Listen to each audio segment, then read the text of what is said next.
ایک قاضی صاحب نے دوسری شادی کر لی، مگر اس بات کا ان کی پہلی بیوی کو علم نہ تھا۔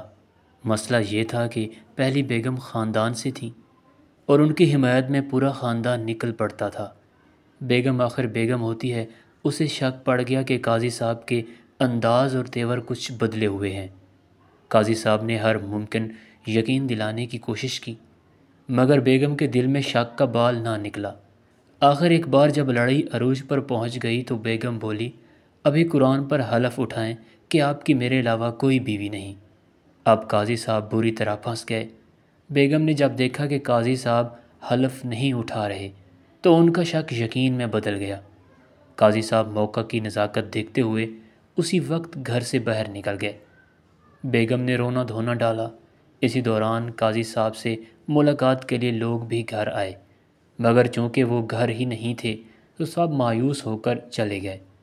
قاضی صاحب نے پوری رات سوچا اور آخر کار صبح صبح گھر سے نکلے اور جاتے جاتے اپنی دوسری بیگم کو کہا کہ تم میرے جانے کے فوراً بعد میرے گھر پہنچ جانا۔ قاضی صاحب اپنی پہلی بیگم کے گھر پہنچے۔ حسب توقع پورا خاندان موجود تھا۔ ابھی قاضی صاحب سب کو بتا ہی رہے تھے کہ کل رات کہاں تھے کہ چھوٹے بیٹے نے بتایا کہ ایک سائلہ اپنے شوہر کے متعلق مسئلہ پوچھنے آئی ہیں۔ یہ وہ خفیہ کوڈ تھا جو قاضی صاحب نے اپنی دوسری بیگم کو بتایا تھا کہ یہ یقین ہو کہ مہمان خانے میں وہی موجود ہیں۔ قاضی صاحب نے بیٹے کو کہا کہ ان خاتون کو کہیں کہ وہ مہمان خانے میں انتظار کریں۔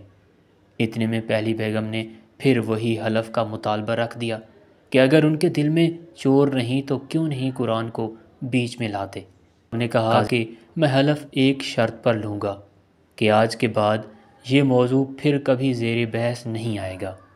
بیگم نے فوراً حامی بھر لی۔